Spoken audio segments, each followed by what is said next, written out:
This is Today's Business Leaders. Actionable advice from real-world professionals. And now here's your host, Gabe Arnold. All right, today I'm excited. I have Ausi Kimmons on with me, and she's going to share with us some great success she's had in digital marketing and serving and helping her clients, and just more of her story. So I'm super excited to have you on today. Thanks for taking time with us. Yeah, thank you. Thank you so much. I'm very excited to be here. This is really awesome. Awesome. Very welcome. So I only have one scripted question I ask everybody, and we'll start with that, and then the rest just kind of goes where it goes. And that is, when did you realize that you were not first an entrepreneur? Like, when did you first realize that you were entrepreneurial? Oh, gosh, that's a great question. Like if we're talking about, actually going and doing it, that was about 3 years ago. But there was this one moment when I was a little girl. I was sitting in the kitchen, my old kitchen with my mom. And my mom, my uncle, and my grandma, they were talking. And they were talking about some people that they knew that were doing really, really badly. And then they started talking about all this poverty because I'm Brazilian and there's a lot of poverty in Brazil. And it's kind of very interesting because you will live like in this place that's really good. And then right by its side, there's this favela, which is like a horrible place. So they were talking about all of that. And I just remember listening, and I was sitting there, and I'm sorry, this is actually a big deal for me, but I looked up and I was like 7 years old. And I just had this realization that I was like, I am going to grow up, I'm going to have a business, and I'm going to make a lot of money so I can go and help. And like, that was the first real moment for me. I was just like, this is what I want to do. Like, this is who I am. This is what I want to do. And I want to help people around me. I want to help my family. So like, it was very big. But like everyone, like you have this one moment that you feel will determine your life. And then I grew up, and then I just did what everybody else does. Like, I went to college. I actually did study business administration, but I was like, oh, I work for someone else. And then someone along the path, I found my way again. I was like, no, like, what am I doing? Like, I'm an entrepreneur. Like, I need to go and do this. So I think that first time in the kitchen, 7 years old, was my real first moment. But then 4 years ago, I was looking online. I was like, I want to do something. My husband works and I'm here home. And then I found a couple courses and I was interested. And then like that started me in the actual path that I'm today. Yeah, that's awesome. I can totally relate to that because when I was young, like less than 10 years old, I realized how poor my parents were and how poor my family was. And I'm like, this sucks. Yep. And like, so I'm going to figure out how to make money. I started like selling stuff to my neighbors, and like, when I could drive, I started, working on the side, doing like my own construction jobs. I mean, like from the moment I could, I was like, I'm going to figure out how to make money. I struggled for years, like 10 plus years, in managing my money, but I could always go make money. So I was like, don't worry about it. I could go sell something else tomorrow. Oh, isn't that the truth for every entrepreneur? So I totally relate to how that feels at a young age. And then I always thought I could sell my way out of anything, which is kind of true, but not if your bucket has holes. But that's a very good skill to have, though. You're absolutely right. Yeah. So that was cool. And then I read like years ago now, probably 5 or 6 years ago now, I said, you know what, I don't have a problem selling. I don't have a problem coming with ideas. I'm financially ignorant. And so I said, this year I'm going to become financially intelligent. And then I read like Rich Dad, Poor Dad, and then like Money Masters of the Game by Tony Robbins, and Profit First, which is a great book. And then I started following like Marcus Lemonis, and like I said, you know what, if I can obviously make money, but it's gone the second I make it, so something's wrong. So I said, kind of refocus, and that definitely helped me. So tell us about, so you kind of have that moment when you're 7 years old and you're like, I'm going to be an entrepreneur, and then probably my guess is like outside voices or pressures or people telling you the right way to live your life, kind of takes you off path. So give us kind of the short version of that. And then you mentioned like 3 or 4 years ago now you really got back onto it, and now you're an entrepreneur. Kind of give us the short history of how you got to where you are today. So I think this is probably very common for a lot of people, but I feel even more so when you grow up in South America, this idea of like the dream is very impossible. And people will tell you that a lot, like, like 1 in a million make it. And for a long time I was like, no, but I am that 1 in a million, right? But then as life just kept going, as you said, like, the outside voices, like my mom, my uncle, and whoever it was in my life was like, you're intelligent, you're smart, just go and study. And I was like, yeah, like I get good grades. Maybe I can just be a manager for someone else's company. And like, yeah, just like slowly, I think those are things you don't even realize are happening to you. Like you just slowly start changing and turning into someone that you don't really want to be, maybe without even realizing, right, that you're going that path. So yeah, it was definitely those outside voices, and that really firm belief like that you can't make it, which is so different from my life here, right? Like the whole thinking here, the whole mindset is like, yes, you can make it, right? And it's just like, just work hard and go find and go make it happen. And I think that was like the switch, like from can't make it to yes, you can make it. It was a big part of it. And even nowadays, like I'll talk to my mom and she'll be like, yes, I'm so proud of you. You're really awesome. Like you're doing all of this, but we can't do it here. And I'm like, yes, you can. It's like, no, here is different. It's just because you're there. And I'm like, no, it's the same. Like, internet is the same there, is the same here, is the same. So there's very much still the mindset. But then I got married when I was in college, and then we had kids, and that was part of the plan. I always wanted to get married and have kids, and I was staying home. And the thing is that I do love my kids and I do love staying at home, but I also get bored very easily. And especially mentally, I felt mentally challenged. I was like, I'm not doing anything. I spend my days in the zoo. I was like, what is this? And I was like, this is really easy life. My whole life has been hard, and this is like easy. Like I don't do anything. And don't take me wrong, like moms are awesome. There's a lot of work, but there's another side of that felt kind of very easy. And I was like, I need to do something. And then there was also a little bit of financial pressure. Like my husband, he was doing well, but he wasn't like, super high up on anything. And like, there are things that we wanted to be able to do, like, I don't know, just go and take a vacation wherever I want, or wherever I want, like those things. And it's like, maybe if I can do some money on the side. And then I started looking online, and I found a course that was about social media managers. And I was like, oh, maybe I could be a social media manager. And that was like the first step that really took me into this. The thing though, is that just like you said, there's a lot of fail there, right? And I failed. I actually got a few clients and they were paying me very, very little. It wasn't worth it. Like I was working a lot. And I also found out that I didn't like social media. Like social media is part of what we do nowadays, but I don't like the actual nitty gritty of it. I don't like posting every day, and I don't like I just don't like that. It's just not who I am, and I didn't enjoy. So that was like, whoop, like I fell. And I was like, yeah, maybe I'm not a good entrepreneur. Maybe I'm not cut out for business. Maybe this really was just a dream. And then my husband decided to quit his job because he was like, I can't do this anymore. I can't work for someone else anymore. I can't. Yeah, I just can't. And I was like, at first I was scared. And then I was like, wait, like maybe this is the way. And I was like, okay, let's do it. So he quit his job and we started again. And this time we started with digital marketing, like not necessarily focused on social media management, but, all the aspects of digital marketing. So yeah, that's the story. That's awesome. Yeah. I think we talked before we started here about us both being at FHL Funnel Hacking Live down in Orlando this year. And there's a couple things that stand out that kind of remind me of with some of what you're talking about, your story. One, two of the awesome ladies that shared, like they started these businesses and, in their spare time, and they turned into multi-million-dollar businesses. I think that's more and more common if you follow the right path and you kind of can have somebody show you the way. And then the other thing is the guy named Alex, I can't remember his last name right now, who's talked about the billionaire code. Yeah. And I heard him speak 2 years ago, and the biggest takeaway then, and it's just even more powerful this year, is he's like, as entrepreneurs, if we lose momentum, then we start to feel crushed and like depressed and stuff like that.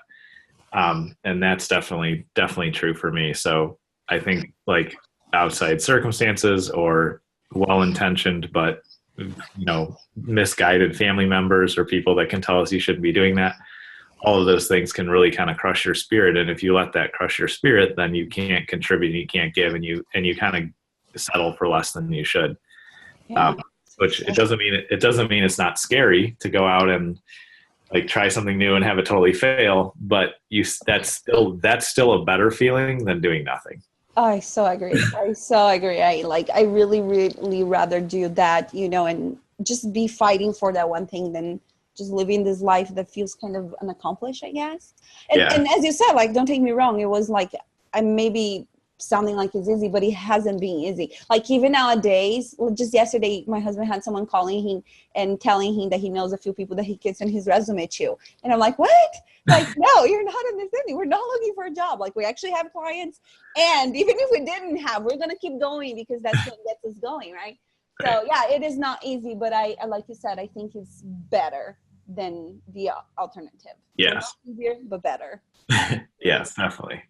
And like earlier this week, we had a big day, and like I remember having another guest on the show, Calvin Wayman, and he said, now in one day I make what some people make in 3 or 4 months. Oh, so sad. And it's like, yeah, it's like, so that's the high. Like for me, it's like closing a new deal or launching something that works or anything like that. It's like, we had a really big day beginning of the week, and it's like, it's probably one of our biggest days ever. And it's like in one day, we make more than most people make in 2 or 3 months in America, let alone like where you came from. I mean, like where it's really difficult. And the thing is, it's all possible for anybody that has a laptop and the internet. And it's like, and if you really get that, then you're like, oh, I can do anything, even if it's on the side. I never tell people to quit their job to do this. I did it 3 times, but I never tell people to do that because I know how it's chaotic, and you have to really have drive to get over that. And like, I've started what is today Business Marketing Engine, which is kind of our parent company for all our products. I mean, I started that with $100 cash in my pocket, sleeping on my friend's couch. And, next day I got up and sold my car. Yep, isn't that your story? Yeah. And so it's different. It's a different thing. But I also think that there's really probably, I don't know if there's a real stat on this, but I think that only 1 in 1,000 people is an entrepreneur. And, if it's not 1 in 10, I can tell you that. Definitely not. And so, a couple things come out of that, like just kind of to reflect on what you said. One is it can be very, very lonely because it's not like you can walk around your neighborhood or your town or like go to your church or whatever and meet people like you, because they're all good at being employees. And like, there's nothing wrong with that. I have a wonderful team, and they're not all full on entrepreneurs, and that's fine. And some of them are, which is cool too. But it's hard to relate. And then on top of that, you're usually dealing with extreme highs and extreme lows in a matter of hours or days. And that is also has taken me a long time to emotionally adapt to that. So it's hard. It is hard. And like, the part of loneliness, like you are so true, because I went to FHL and then I was like, oh my goodness, all these people is like me. Yeah. But then I get back home and I realize that not. The people around me are not necessarily like me, and a lot of them don't understand, and they kind of think we're crazy. Yes. And I'm like, no, like I rather, live, this is an extreme, but I rather live under a bridge knowing that I'm fighting for this than live in this beautiful house, kind of tied to another person being my boss. Like, and that's how my husband felt too. That's why he quit. But you're right. Like a lot of people are not like that. And just like Alex said, it doesn't matter. Like is you have the entrepreneurial type, but you have the other people as well, right? Was that Alex? I don't even remember who said it anymore. I think it was he. Yeah. And we need all of them, right? You wouldn't have your amazing team without the other people, but they need you, because then that team wouldn't exist without you, right? Exactly. So yeah, totally agree. Yeah. So there's definitely a lot. I mean, I just learn more and more every year. I get to one level, I'm like, oh, I figured that out. Now I need to figure out this level, which that's the other part that's really fun. There's always a new challenge, and like that's definitely really rewarding to me, which is cool. Yep. So one thing you mentioned in your notes that you had sent over before the show here that I think it's really important to talk about, because this is something I've struggled with off and on. I've always said pieces of it right, but then sometimes I don't think about it or ignore it, and it hurts me. And you talked a lot about one of your biggest failures was not marketing your own company, because it sounds like you had a bunch of growth and things are great, and we all have that moment, and then you ignored your own marketing and it cost you. So tell me a little bit more about what happened there. It's painful. That's one of those hard moments. So we started, and then we got into this digital marketing whole thing path, and we actually found a partner. So it was the 3 of us. It was me, my husband, and this partner. And, through connections and other things, we grew pretty fast, and we got, pretty fast for someone who was starting, right? Like not multi-million-dollar kind of thing, but pretty fast. And we had like 18 clients. and we were doing, like funnels and ads and email marketing and all of those things together, and it was going really well. And what happened is that because we were so busy into implementing the things and getting it done and producing results, which we were doing really, really well, we stopped caring for our own marketing. We were so focused, like we have 18 clients, we're doing well, we want to grow, but we can't grow if we don't produce results, and we have to manage the team, and we have to do the things. So we started focusing so much on producing the results for the clients and making those clients happy. And I think even a little feeling, like kind of like complacent with the place you're in, like, oh, we got 18 clients and that was pretty fast and that grew really well, that we completely kind of stopped focusing on our own marketing. Like not completely, we'd still talk to people, we'd still send emails now and then, but there wasn't this like, our company has our marketing department that is doing this full time, right? Yeah. And what happened is that one of our biggest clients got sold to a national company because they grew and they were doing better, and then they got sold to this huge national company that has, offices all over the place. And when that happened, this national company was not willing to work with us because they already had an agency working for them that they had a contract with Right. the whole country. So we were left without this big client. And then suddenly like a whole lot of things just started crashing, and our partnership just fell apart. Our partner was like, well, I don't really want to do this anymore. And like just suddenly everything fell apart and we lost everything. And that was like it was a big moment. It was like, it just came pouring down, and then I just looked at my husband and we're like, okay, what do we do now? And the idea first was like to go back after the same type of clients, but then we decided that we didn't want that. We wanted kind of to expand.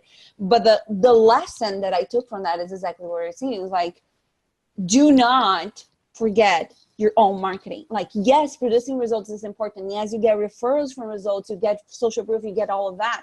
But the truth is that you have to be constantly focusing on your marketing, because this is what we're doing for them. And I'm telling my clients that. Why in the world am I not telling myself that? And that was a big lesson. So from that time on, since we started building up again, we have focused on marketing. So like I'm 100% focused on marketing. And I also do, some of the work and results, but like we're doing marketing and we're focusing on growing and we're focusing on the next level. Okay, so we reached this goal. What is the next goal?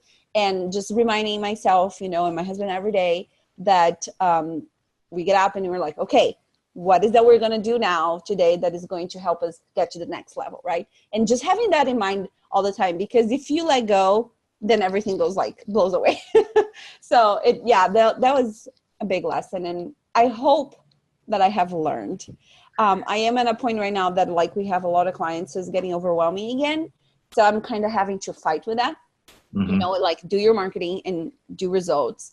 But I really hope that I have learned, because I don't want to go through that again. I don't want to stop focusing on our visibility, our marketing, so, in favor of our clients, because the truth is that no matter how good you are, clients come and go.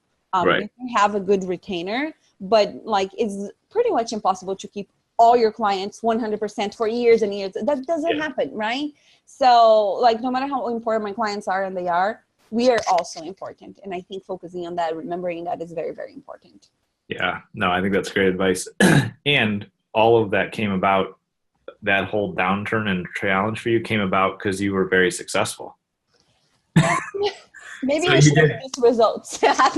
So you get your clients' results, they grow and they get sold, and then you're in trouble. So you did the right thing for everybody, and then you ended up in trouble, which I can totally relate to, which is why I bring that up, because losing everything doesn't mean that you did something wrong. Like in that part of it, I forget if it was Alex or who it was, somebody talked about like they were doing extremely well in real estate and they lost it all, and that wasn't their fault. They were ethical and everything, and they were able to pivot and transition into serving another segment of that audience, and they came back immediately. And whichever the speaker was, he's like, and so, on top of that, we also got recognized by like the finance director for the United States because we slowed down the recession. And but I think what I'm learning now, because I've had tons of failures and screwed up tons of things and tried ideas and closed them down and closed down businesses and all sorts of things. But I think what I'm learning is that my ability to bounce back from that stuff even faster by identifying what I did wrong and then moving forward, that's the strength that I'm building. Because I always tell Rachel, who's my girlfriend and business partner, and we're in this together and we have been for years. It's like, I always tell her, like, if the internet burned to the ground tomorrow, don't worry about it. I'll go out and we'll start a new business. Like we're fine. Like, I know how to make money, and I finally know how to manage it and not blow it. And I know how to build teams and do this stuff. So these are all skills that I'm mastering over time. So not that I would want that to happen or I expect that to happen, but if everything just blows out, we'll just start over. And having that confidence in yourself is what will carry you through the rough times, is what I think. I agree. But here's the important thing, though. It's kind of interesting because I don't want it to happen again. And as I said, I hope I learned the lesson. But just like you, I feel I have learned so much from that was what took me to the next level, right? So I don't want it to happen again. But I also, like, there's none of this, like, oh, I'm so mad that happened, because I see growth in that, right? So just like you said, like, every time you have failed, you learn something else. And then the next time you know how to bounce back a lot faster. Exactly. And I feel that there's a lot of value in that. So I'm a big, proponent, like, I believe a lot in failure. I think failure is important. It doesn't mean I want to fail all the time or spend my life failing, but just learning to see failure as a step for growth. I think that is also very important. So I like what you said a lot. Yeah, absolutely. I always tell people, like, I started keeping like a rough list of my ideas. I think I have like 250 ideas and only 5 have been successful. And there you go. 245 have failed. So one thing I've been telling people a lot is it only takes 10 years to become an overnight success. Keep at it. I think, was it you who wrote that yesterday? I saw someone writing something like that yesterday. Someone there's usually those claims like, oh, I make this in like one day. And it's true. But as you said, but it's not, because it takes all this time previous of learning and growing and everything.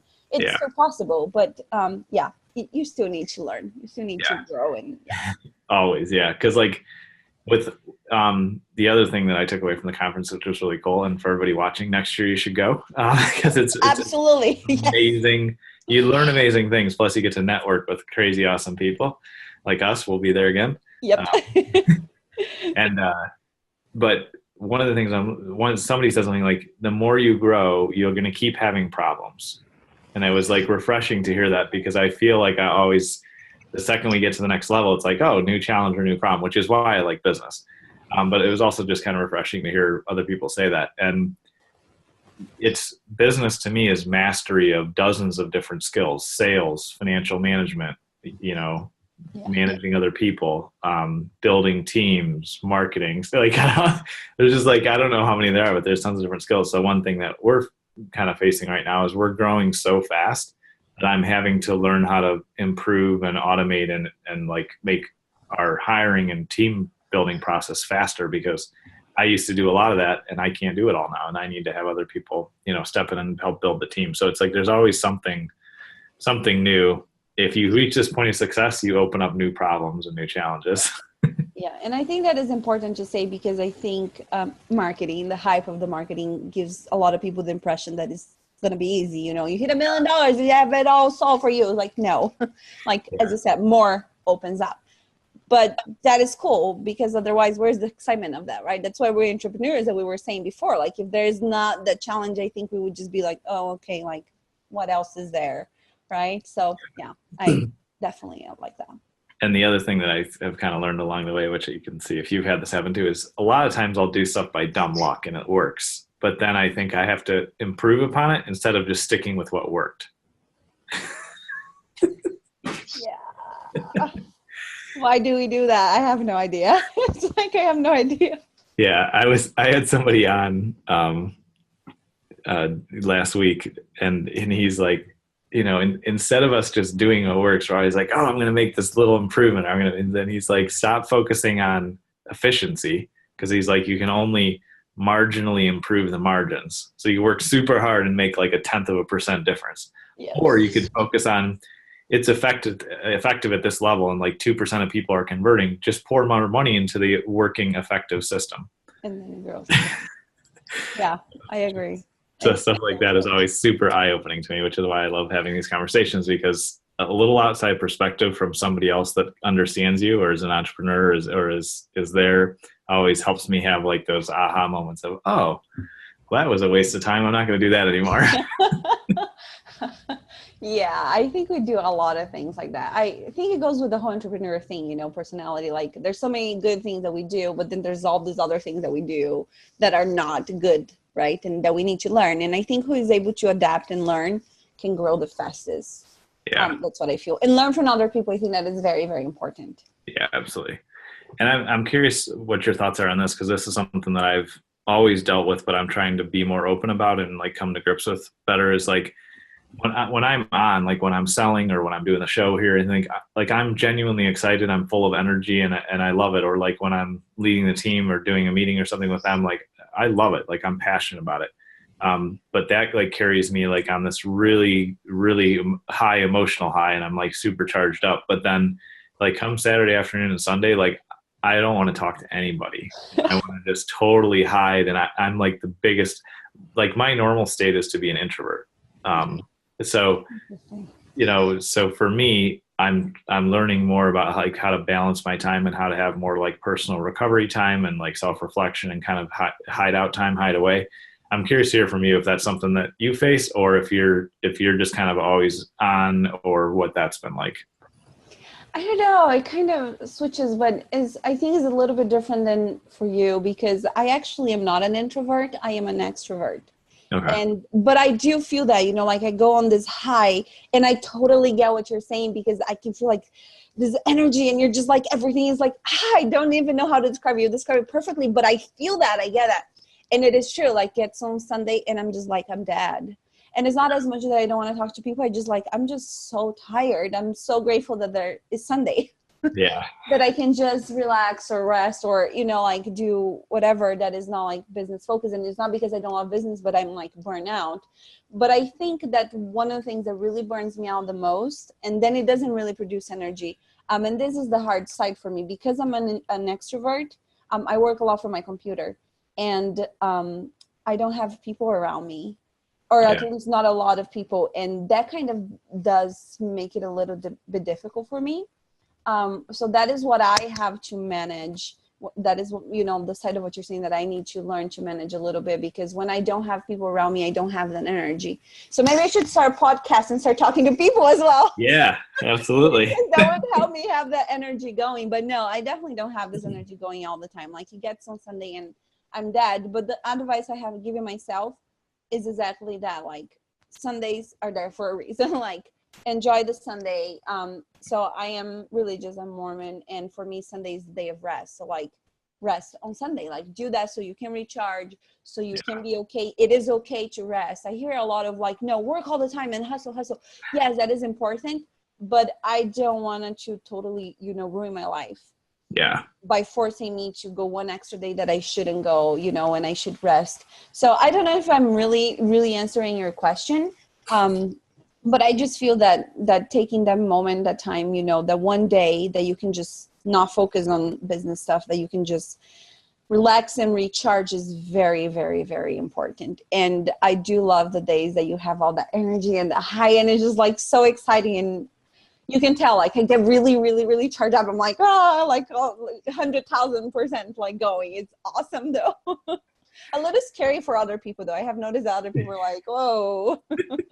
What's she on? Yeah. Yeah. Oh, I think you brought up a good point, and that's what I want to ask. Like, I think you have to really clearly identify what energizes you. So for me, like being more introverted, like quiet time, like working on my own things, like me, like just sitting in front of the computer working, like that will super energize me so that I'm like refreshed and can go out and deal with people, which I love people. And when I am having conversations, like especially one-on-one conversations for an introvert, obviously, those are super empowering and charge me up. But I have to also balance it with like personally what charges me up. So for you, maybe it's like you need to more consciously go out to more networking events during the week, not necessarily because you're going to make a bunch of money. Like you probably will, but not just for that, but just so that you don't feel alone in your room staring at your computer. Yeah. Whereas for me, like I have to watch how many networking events I go to, because for me, it's better to like personally recharge by being alone. So I think it's just identifying your personality and then supporting that. And I totally agree with you. Whatever you believe religiously or whatever, all that aside, like I do know that if you just take time off for yourself, if that's Sundays or during the week or going for a walk or taking 3 days off just because, then you come back like super refreshed and, kind of refueled to go do what you're good at.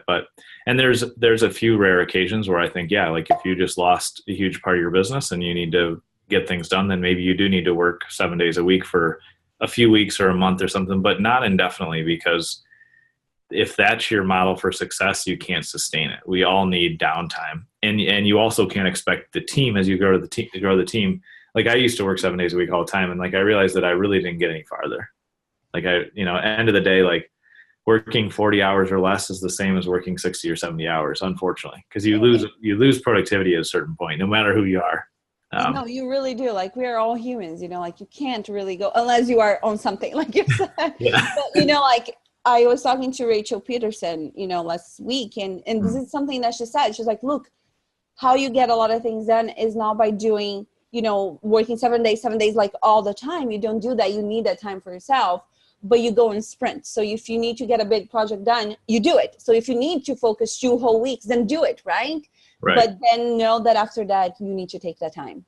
And I love what she said, because she was actually talking about this hustling concept that there is. And she's like, look, we can't go on like that. Like if you don't sleep for 10 days in a row, how productive are you going to be? Like it's just not going to happen. You need that. But then it's okay if you really need to work those 10 days, go, and then be done. The sprints, you go by sprints. And she's like, she was saying that that's how she gets things done. Yeah, no, that's a great point. There's, I read a book called Scrum Methodology, which talks a lot about sprints, and like that's kind of like a development discipline for programming, and the same thing applies anywhere. Setting like I'm going to go really hard for this period of time, whatever it takes, that's fine. But then having downtime and listening to your body is something I'm learning a lot more about it, because like there's been long seasons of my life where I've worked like 18 or 20 hours a day, and that was, I think for then it was okay. Now I don't do that. Now I've kind of shifted into, I'm either getting up really early to work so that I have like a bunch of quiet time, or I'm staying up late, and those never happen at the same time, obviously, because I need to actually get some rest. So just like staying in tune with what's working, being flexible, and kind of rolling with that. I mean, that's obviously the whole entrepreneurial thing, is like, if we're doing things right and we are accomplishing the right goals and being productive for our company and for our clients, then we should be able to change and do whatever we want, which is part of the freedom of having the business, right? Exactly. Totally agree. Yeah. There with you. Very cool. So what do you think, like, as far as what have been the keys, to success for you? I mean, we talked a little bit about what happened when you lost focus on your marketing, and now you definitely focus on that as a priority as well. Now, what are some of the other like keys to success that you would share with somebody who's, thinking about going off on their own like you did when they have kids or things at home, or maybe thinking about quitting their job like your husband did, so you guys can now work together? Or what kind of things come to mind that you would point out to somebody that's starting out? It's kind of weird, because I feel that the answers to this question are always the very simple things, and a lot of people just dismiss them because they're simple. And I have done that in the past. I have read this email that's really good, and I'm like, that was your advice? That's so simple, whatever. And you totally dismiss it. So with that introduction, what I'm going to say is actually very simple. I think that the one thing really is determination.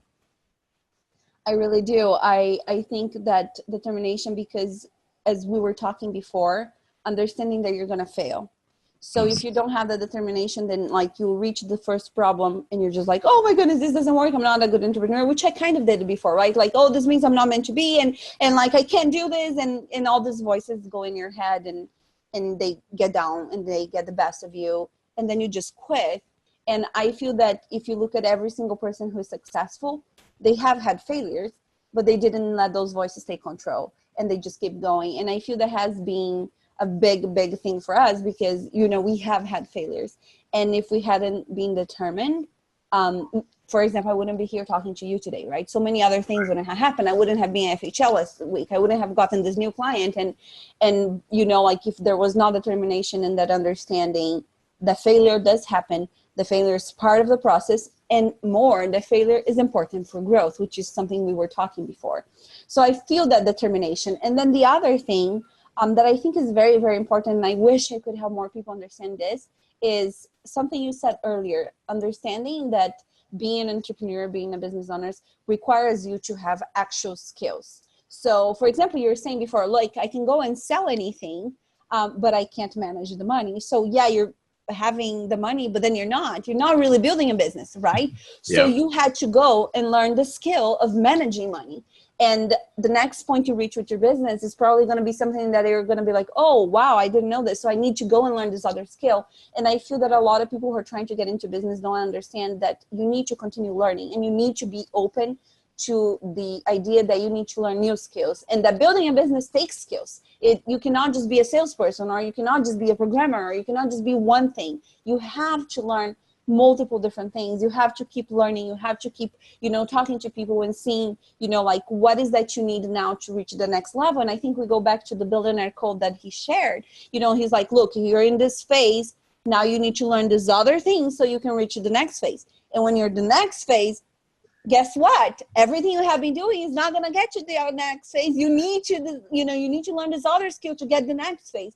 So I feel that is very, very important. And then the third one, I don't know if I would say sadly, but I just feel that I missed this for a long time: connections and networking. It is very important.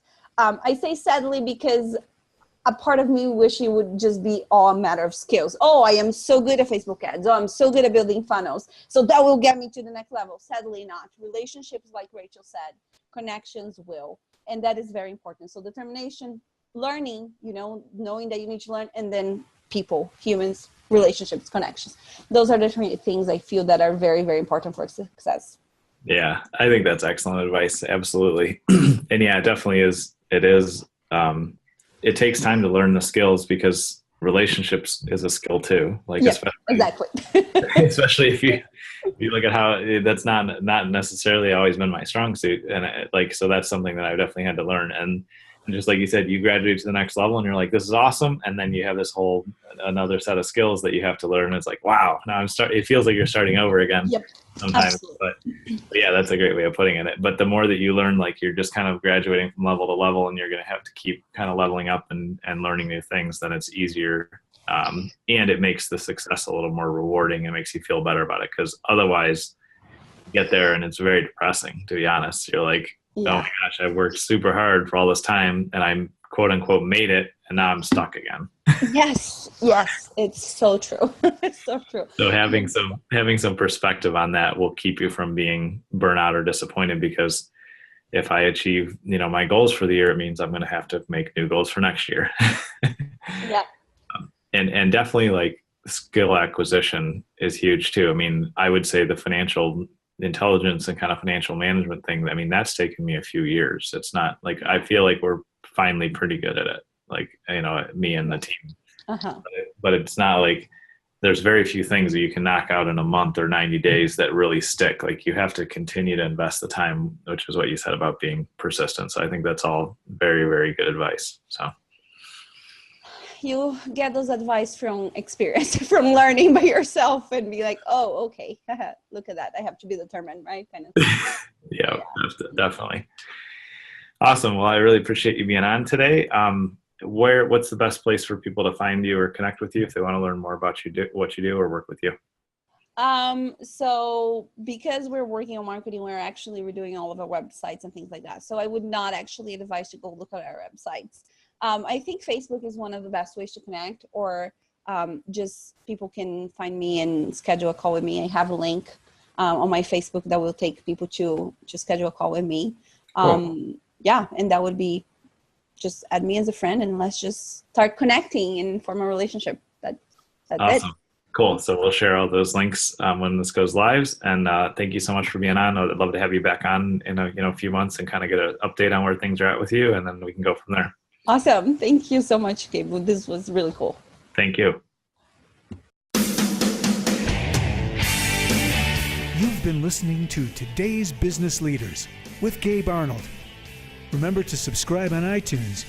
For more information, visit todaysbusinessleaders.com.